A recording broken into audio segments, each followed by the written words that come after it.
Hello guys, we are back with our next lecture. In this lecture, let us go through the next question. Okay, so this question belongs to GATE CSC 2005 guys.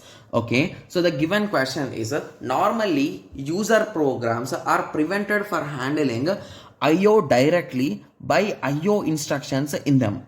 Okay, so they are saying if I write some code and if I want to mess with the IO instructions, okay, so I cannot mess with them directly. So that's what the first statement says. Okay, so the second statement says that for CPUs having explicit IO instructions such as IO protection is ensuring by having IO instruction privileges.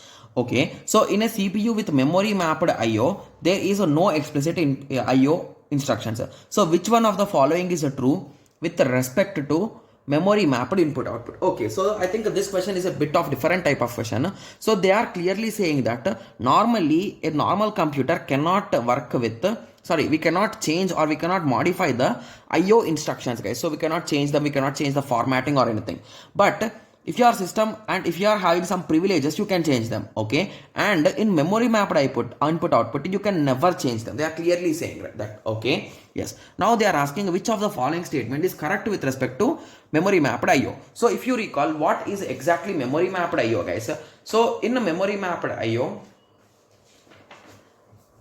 in memory mapped IO, we will be having the same connection for everyone, right? So if this is our CPU, if this is our keyboard, this is our hard disk, everyone will give the same connections for all of them, right? So that's the first type which we have learned, right? Yes. So now let us go through the options. So option A says that, okay, IO protection is ensured by the operating system routines. Okay, IO protection is ensured by the hardware traps. IO protection ensured during the system configuration. IO protection is not possible.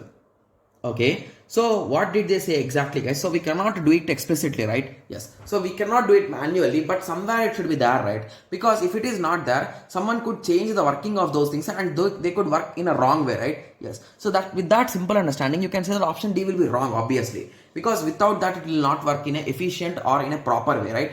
Yes, moving on, option A, B, C. So we need to go through them now. Okay, so are it taken care by the operating system or the hardware trap? I think it's not due to hardware trap, because these kind of things, if you are creating traps, it will be really tough, right? So there could be many ways, right? So all those things you need to hard code them. So that's a bit wrong.